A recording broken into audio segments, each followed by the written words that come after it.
To many, the biblical account of the 10 plagues and the Exodus is just too fantastical to be believed. Pure legend discovered just within the pages of the Bible, Israelite propaganda with no archaeological evidence. However, what if it isn't? What if there was an Egyptian eyewitness account of the divine consequences and suffering explained in the Bible? Introducing the Ipuwer Papyrus. The Ipuwer Papyrus is a very long scroll written in hieratic text, dating to circa 13th century BC. It is understood to be a copy of an earlier work. Nevertheless, when the original was composed is a mystery. Dating is simply uncertain, commonly ranging from the early 2000s to the 1500s BC. The latter end of the spectrum more directly lines up with the biblical date for the Exodus. The Ipuwer Papyrus was composed by a royal Egyptian scribe of the very same name. He mentions a long story of outright catastrophe befalling Egypt. River of blood, the first plague. The Bible in Exodus 7:20 describes God turning the water of the Nile River into blood and the Egyptians being unable to consume the water and required to dig wells trying to find drinkable water, as noted in Exodus 7:24. The Ipuwer Papyrus states the river is blood. Men shrink from tasting, human beings and thirst after water, as found in Ipuwer 2:10. Animals diseased, the fifth plague. The Bible in Exodus 9:3 records that God struck the livestock and all the animals of Egypt with a sickness. The Ipuwer Papyrus echoes this sentiment, all the animals their hearts weep, cattle moan, as recorded in Ipuwer 5:5. Then in 923 it states, behold, cattle are left astray, and there is none to gather them in. Human afflictions, specifically the sixth plague, were a divine judgment upon Egypt.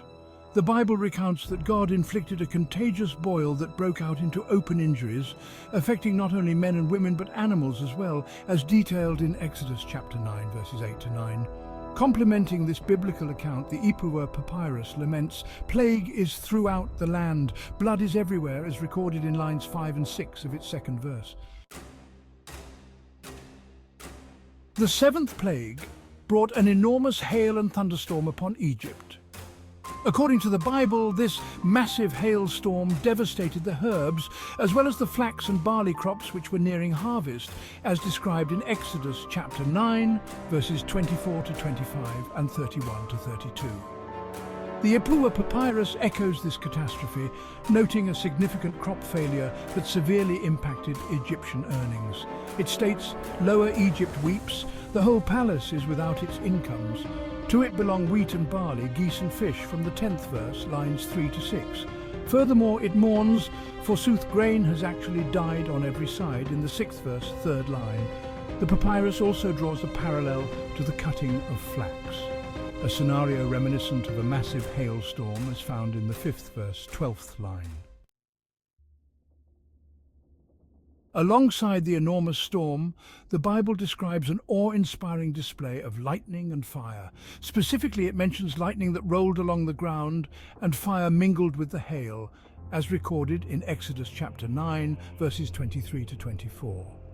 The Ipuwer Papyrus also speaks to the devastation caused by fire, noting, forsooth, gates, columns and walls are consumed by fire, in its 2nd verse, 10th line.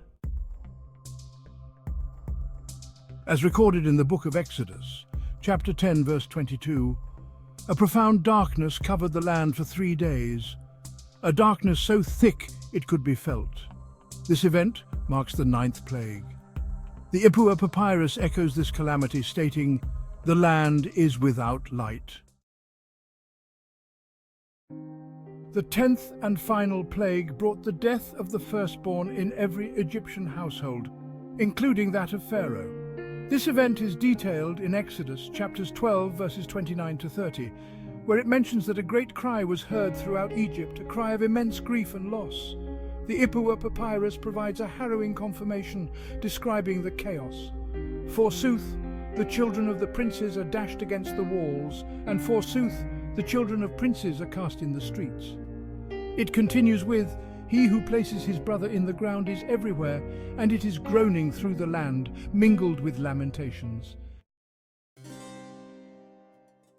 Amidst the plagues, a significant transfer of wealth occurred.